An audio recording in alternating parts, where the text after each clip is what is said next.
হ্যাঁ এই মাছ 2 দিন আগে পুকুরে ছাড়ার জন্য 200 টাকা কেজি। চা চা এ বাবু সুইটেবল সাইজের মাছ ছিল বাবা পুকুরে ছাড়ার জন্য একদম মানে প্রমাণ সাইজ। অন্য মাছ শিকারি সব দক্ষ শিকারি। হ্যাঁ অন্য মাছ সব গ্লাস কাপ। নমস্কার বন্ধুরা, আপনাদের সকলকে স্বাগত আমার চ্যানেলে।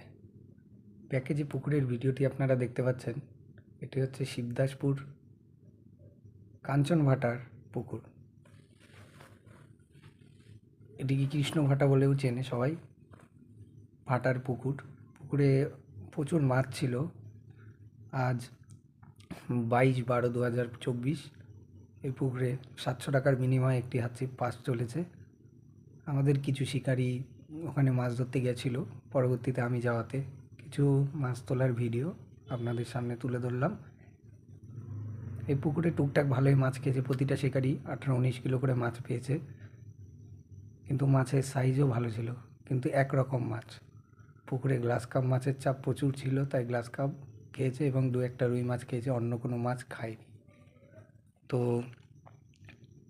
অবশ্যই দেখুন আমার এই ভিডিওটি বন্ধুরা। পরবর্তীতে এই পুকুরে কেমন কি মাছ খাবে আমি জানি না, কিন্তু আজ আমি যখন গেলাম প্রচুর টান দেখতে পেয়েছি।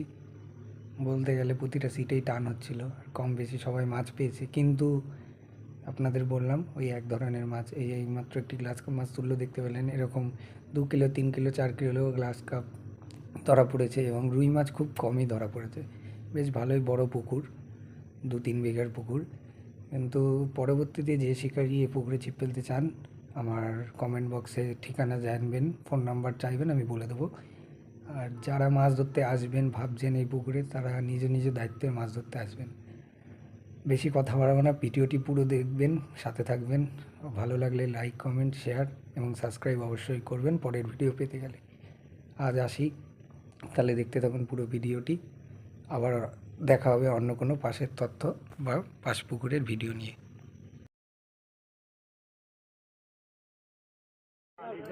এই দেখ ওই জায়গা বানা পুরো গোল হয়ে গেছে। বার ওখানে আস্তে আস্তে ল্যান্ডিংটা ঢুকিয়ে দে, তারপর বসিটা খোল। ল্যান্ডিংটা ঢুকিয়ে দে হয়।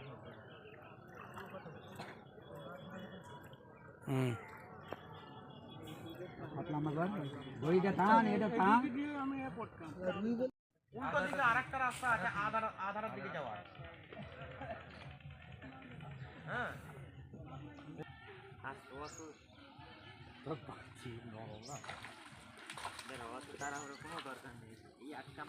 এটা রুই নাকি গো?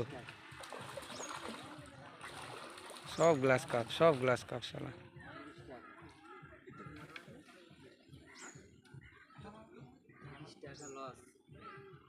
হ্যাঁ 10 টাকা 10 টাকা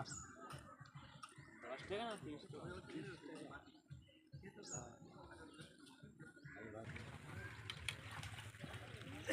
আর পারি না সইতে আমি, আর পারি না সইতে।